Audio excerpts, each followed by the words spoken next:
U.S. Secretary of State Rex Tillerson calls human trafficking one of the most tragic human rights issues of our time. Businesses dig out from the latest global cyber attack. And Serena Williams breaks the internet with a bold pregnancy photo.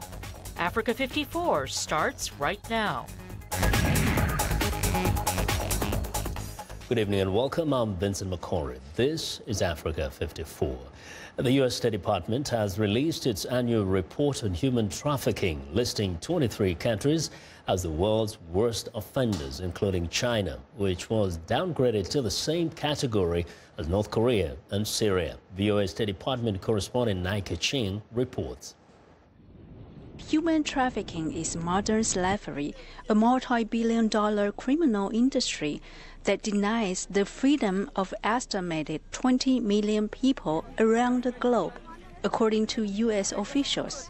Notable in this year's Trafficking in Persons report, the State Department's downgrading of China to the level of North Korea and Syria. China was downgraded to Tier 3 status in this year's report, in part because it has not taken serious steps to end its own complicity in trafficking, including forced laborers from North Korea that are located in China. The determination to downgrade China's ranking is seen as the first major reprimand of China's human rights record by the Trump administration, a move that Beijing has denounced. Washington says this report is meant to spur change for the better. At Tuesday's release of the report, 8 men and women from around the world were honored for their efforts to make a difference in the global fight against modern slavery, including Boone Mosby from Thailand. We are here because of the hard work and teamwork of many heroes. In the end, when facing the evil of human trafficking, we are all confronted with a choice: do nothing or do something. U.S. officials, including President Trump's daughter Ivanka, on Tuesday urged authorities in other countries to not turn a blind eye to the crime of human trafficking. This year's report emphasizes the responsibility all governments have to prosecute human traffickers. It also provides an opportunity for countries to see how others are fighting human trafficking and to adopt the most effective strategies and tactics while renewing their own resolve in the struggle. Countries listed as the worst offenders can be penalized with sanctions, barring them from participating in cultural exchanges with the United States. Nike Chin, VOA News, the State Department. Well, today we are continuing with part 2 of our series on Witness, the international humanitarian human rights organization that is training citizen activists on how to document human rights violations with video. Here's VOA's Caroline Turner. The international humanitarian advocacy organization Witness is working with human rights groups and NGOs in 90 countries worldwide. They're training activists to properly film events so the video can be used as evidence to hold perpetrators accountable. Citizen witnesses, activists and NGOs, they are the first respondents and they face challenges like how to capture crucial evidentiary data. I think it is important for activists to work with lawyers and lawyers to work with activists to go through what are the things need to be captured properly. Witness regularly works with human rights advocates and citizen journalists. But to get help from Witness, you don't need to be registered as a human rights advocate. Anyone, and I mean literally anyone, we have resources on our website, on witness.org, that actually can really help you think about how do I actually tell a story safely? How would I protect my identity if I want to make sure that I don't get targeted as a witness? Or when I interview somebody, how do I do it in a safe way? When I share someone else's video, how do I do it in an ethical way so I don't create more danger for others? So anyone can be a participant. The Witness video guides warn advocates to assess the risks to yourself, those you film, and the communities affected. Freeze frame shots can be used to identify participants, potentially putting them at great risk. Videos made public can be edited and used by both supporters and adversaries.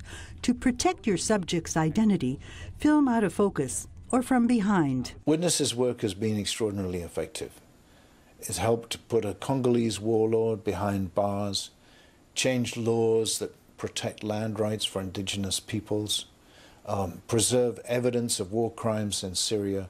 There's many parts of the world that have been really fundamentally touched by the work of Witness. Witness created the Video as Evidence field guide so that videos collected in the field would have greater evidentiary value and be more effectively used to advocate for justice and accountability in front of the media, parliaments, commissions, and courts. The guide helps activists assess safety and security risks, record videos that are easier to verify, and know what details to capture. It's not just about helping the activists and increasing the legal force of the evidence, but it is a necessary partnership between the lawyers and the activists to help them boost their causes for achieving justice and exposing all the perpetrators as well as punishing them. Our mission is to help anyone, anywhere in the world, to use video and technology to protect and defend human rights. So we help people when they pick up a mobile phone to tell a story about what's going on in their community, to amplify their voices, to expose human rights violations. Witness is helping human rights advocates document many injustices that exist in so many parts of the world. It is their belief that if you put the video in front of the right people, change will happen. Carolyn Turner, VOA News, Washington. Well, another tragic ending in North Africa. Over 20 bodies have washed up on the Libyan coast as thousands of migrants attempt to cross the Mediterranean Sea. Now, Red Crescent volunteers recovered the bodies of 24 migrants on Tuesday that were washed up in the eastern suburb of the Libyan capital, Tripoli. At least 5,000 other migrants were picked up off the Libyan coast by emergency services, Italy's Navy, aid groups and private boats. That's according to an Italian Coast Guard spokesperson. Around 700 migrants rescued were taken to a port in Sicily's Pozzallo aboard an Italian Navy ship on Wednesday. Some of the dead bodies that washed up had been partially devoured by stray dogs. The toll is expected to increase as the flimsy boats used to carry migrants normally carry more than 100 people. Well, international business in the United States and Europe, as well as Ukrainian state institutions, were among those affected by cyber attacks on Tuesday. The virus locked digital files and demanded payment for help to restore access to them. Now, viewers, Zlatin Sahok has the details. The virus spread quickly, causing computer outages and other problems to internet systems in many European and other countries, demanding $300 in Bitcoin currency for a decryption key to the locked files. As of today, it's the big question. How did it spread so quickly at worldwide level? So far we don't know because the investigations are still ongoing. It's only been 5 hours since the outbreak of that ransomware. Russia's biggest oil producer, Rosneft, and a British advertising agency were among those whose internet systems were disrupted by the attack. Ukrainian companies, banks and businesses were especially hard hit. Tuesday's attacks come a month after another global ransomware assault known as WannaCry caused major problems for the British National Health Service. Experts say these attacks are not going to go away and, in fact, will get worse. The signatures of these attacks are changing too quickly for conventional antivirus to keep up. However, there are methods of protecting specifically against unwanted encryption and hence against ransomware. And organizations, enterprises, individuals need to start looking at that sort of protection. But many companies fail to do what they can against the attacks.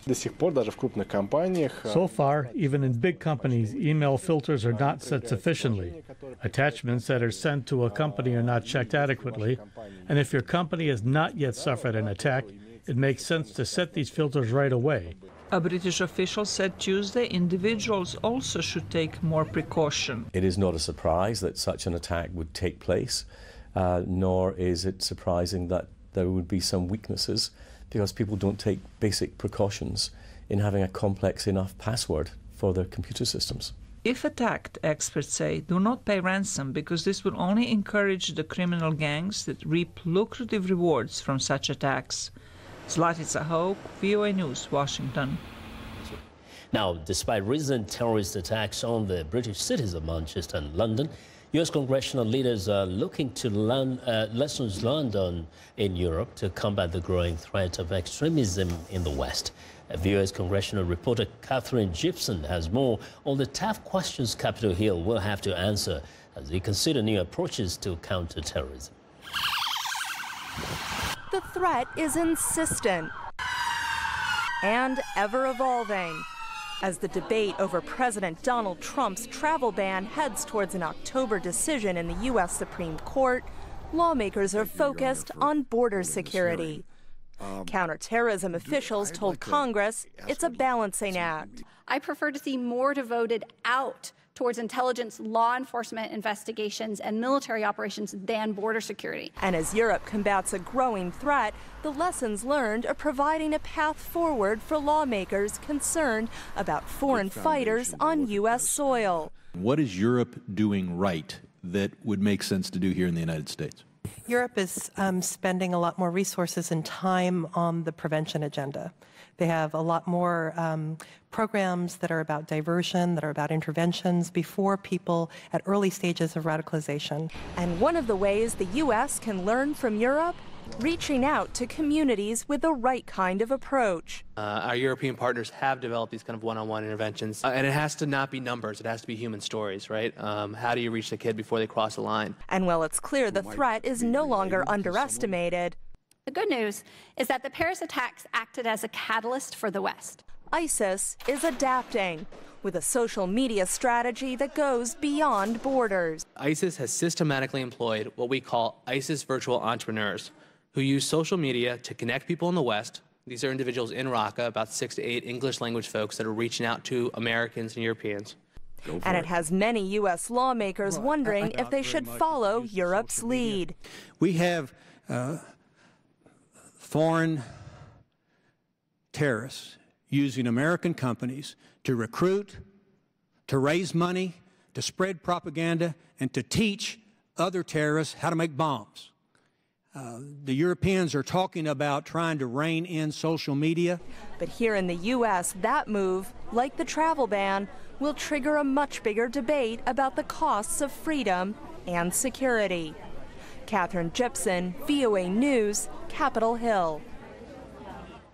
Well, Kenya is the first African country to start using a generic version of the latest AIDS drug that can improve and prolong the lives of tens of thousands of people who suffer severe side effects and resistance to other treatments. A generic of dolutegravir DTG, first approved in the United States in 2013, is being given to 20,000 patients in Kenya before being rolled out in Nigeria and Uganda later this year with the backing of the health agency UNITAID. DTG is the drug of choice for people with HIV in high-income countries who have never taken antiretroviral therapy before, and for those who have developed resistance to other treatments. These formulations were developed late. They were approved by WHO for use late last year. And as a country, we were actually expectantly waiting for them because we knew the challenges we were going through with our children. And so when the announcement was made, we got together as a country, together with our stakeholders and the commodity team. We looked at our pipelines, we looked at registering these commodities in country. We got the ball rolling early this year, and we said no later than 1st of October, every child on treatment for TB should be able to access the best that there is. UNAIDS aims for 90% of people diagnosed with HIV to receive antiretroviral treatment by the year 2020. Well, I want to know what you think about Africa 54 and the stories we cover. Join the conversation on Facebook. The address is Africa 54. We're also streaming our show live on Facebook. So check us out and share our show with your friends also. And check out our headlines 24/7 on voaafrica.com. Find me on Twitter at VOA Vince McCory. Coming up, How has the White House been approaching Africa since President Donald Trump took office? Stay with us.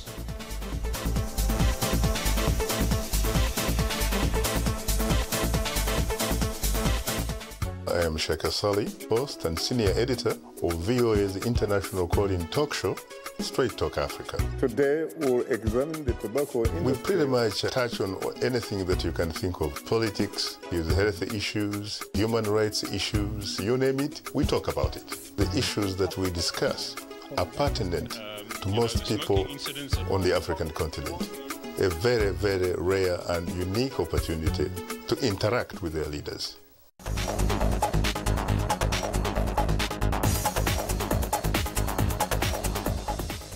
Well, in Wednesday's business report, African ministers and business people joined their American counterparts here in Washington earlier this month for a follow-up on the Africa-U.S. Business Summit and U.S.-Africa policy. Let's go to Africa 54 business correspondent Jill Malandrino, who's standing by in New York. Hello, Jill. Hi, good afternoon, Vincent. So, the goal of the summit was to discuss greater economic engagement despite lingering uncertainty over the United States' position towards global trade. Three key topics emerged: the U.S.-Africa relationship, pandemic response, and partnership and regional integration. Now, it seems as if Trump's administration has not even commented on Africa and U.S. policy towards the continent, at least not so much. It seems that Africa is off the agenda in Washington as the White House is preoccupied with domestic scandals and topics like immigration, healthcare, terrorism in countries like North Korea. One major problem is that even after 6 months in power, Trump still hasn't filled some important posts dealing with Africa at the State Department, which deals with U.S. foreign policy. So Trump approaches international issues with a very transactional type of attitude, looking to make great deals. The concern is neglect of long-term alliances and regional cooperation could lead to a political and economic vacuum in Africa, a gap other countries such as China, India, or Brazil are only too eager to fill. Ultimately, that's not good for the U.S. in terms of holding the top economic spot on the global stage. Because unless you make deals on every front, right? But you did mention fighting terrorism being as a priority for President Trump, and that there is a synergy there with countries like Nigeria, right? Right, that's an excellent point, and something that German publication Deutsche Welle highlights as well. The United States is almost certain to step up its engagement in Africa with the military, particularly fighting terrorist groups. One of the central campaign promises of Donald Trump during last year's elections. Military might, economic development, and good governance have to go hand in hand to maintain and improve stability. So I'm curious to see if our current relationship will continue as usual, since there's not really virtually been any conversation around a policy shift towards Africa. Jill, thank you very much. That's thank you. Africa 54 business correspondent Jill Malandrino, reporting live from New York.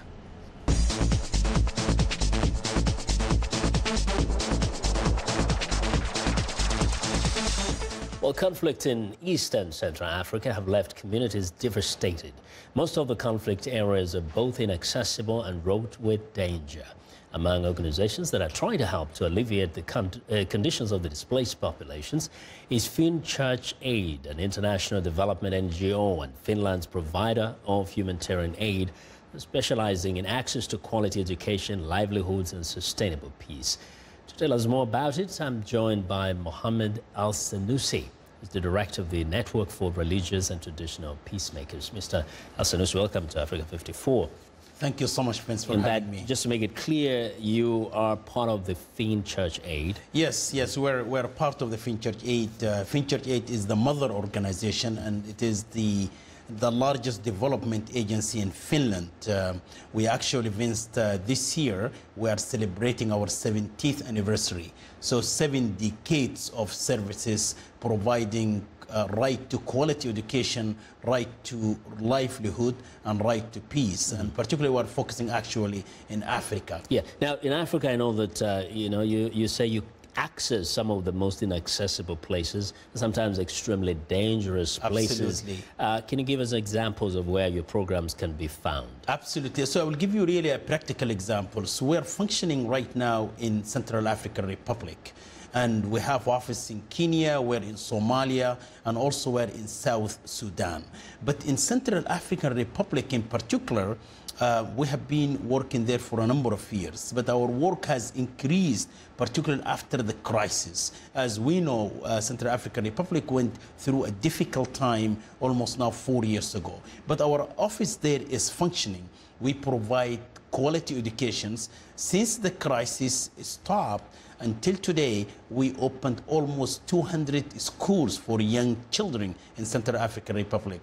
We provided peace buildings. So in peace building and peace efforts, we traveled. I personally took a delegation of interfaith leaders from the United States to Central African Republic only 4 months after the crisis, just to tell the community there we need to live in peace. So I took like Cardinal McCarrick from the Catholic Church. I took with me the head of the National Associations of Evangelical, Pastor Leith Anderson, and this is with collaboration with the U.S. government, just to promote peace. So would you say there's something more unique when you combine this religious dimension to providing real help on the ground? Well, because looking into Africa, there are two components that are very critical. The traditional leaders in Africa and the religious leaders in Africa. So we work with both actually communities and other communities as well. But we found it, for instance, in Somalia.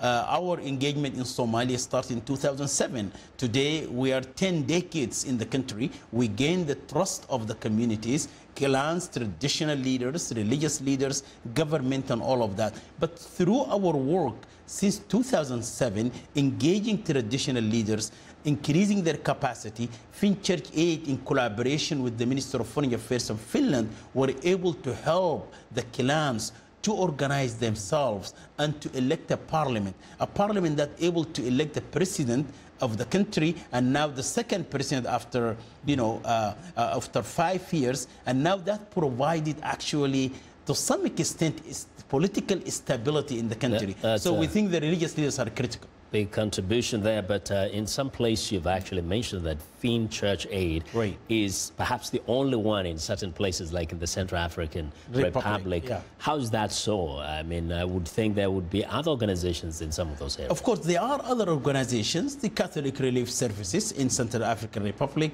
World Vision in Central African Republic, but we are expert in providing right to quality education. We call it education in emergencies. So like the Central African Republic, we are the biggest actually providing educations, not only opening schools, but actually increasing the capacity of the education ministry in the country, working with officials in the Ministry of Education, as well as teacher parents associations, training teachers, providing curriculums, not only in Bangui, the capital, but also in Boar, in Baunsua, and other places. So we're trying to go to the regions as well. Very quickly, have you had kind of results from this, like children who've grown up, gone to school, and managed to get out of those regions and gone to further education? Yes, absolutely. We were able to do that. In fact, we opened the school just with the ambassador of the International Religious Freedom from the U.S.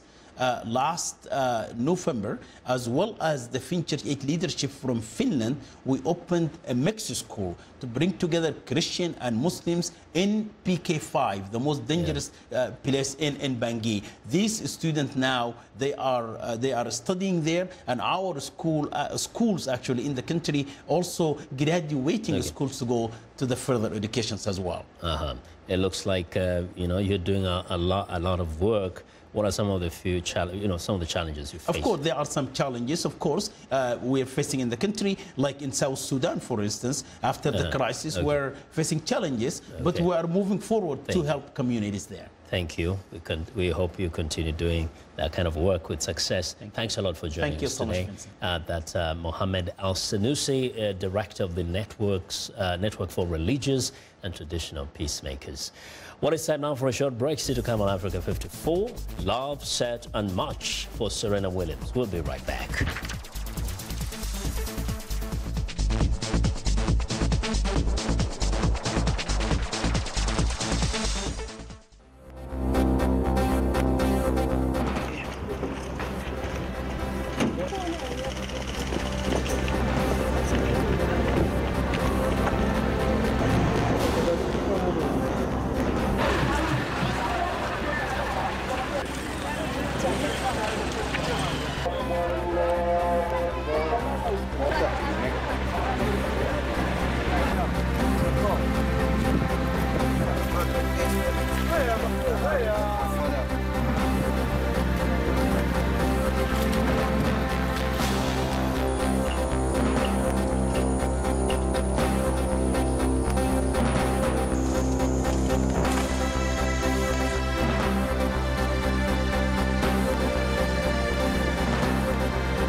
Welcome back to Africa 54, and here's what's trending. Thanks to a new Snapchat feature called Snap Map, not only can you see exactly what your friends are doing, you can also track them down to join the fun. But parents of younger Snapchat users are worried that the sharing has gone too far, putting their kids' privacy at risk. If you update the Snapchat app on your phone, you'll be prompted to either opt in to sharing your location on Snap Map or stay in ghost mode so you can see where others are, but they can't see you. Now, according to Snapchat, it's impossible to share your location with someone who isn't your friend. You can even select which friends see you and which ones don't. The map only updates your location when you're actually using the app. Next up, Serena Williams is showing off her pregnancy with a nude photo on the cover of the August issue of Vanity Fair. The tennis superstar is seen in profile with her right arm covering her breasts and her pregnant stomach predominantly on display. The magazine unveiled the cover Tuesday. Serena announced her pregnancy with Reddit co-founder Alexis Ohanian in April. Now, the magazine reports the couple will be married in the fall after the baby is born. Williams tells the magazine she did a double take and her heart dropped when she saw her positive test because it came just before the Australian Open, which she ended up winning.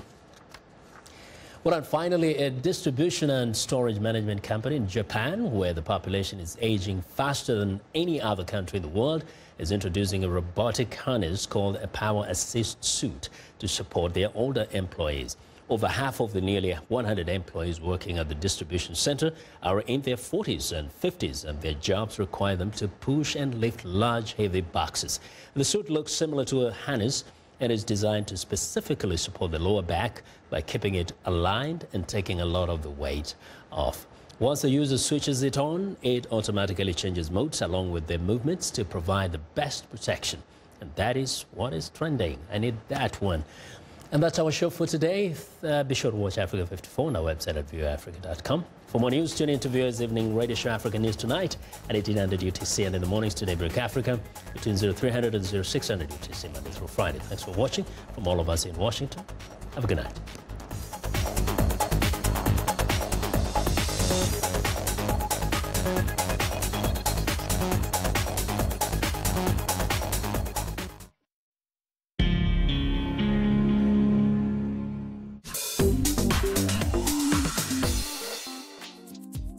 Welcome to English in a Minute. A target is something you want to hit, like when you shoot a bow and arrow. Moving target. Are Jonathan and Anna having target practice? Last month, the boss said the first person to get 100 new customers would get a $1,000 bonus. And now he tells us we need to get 200 before getting the bonus money.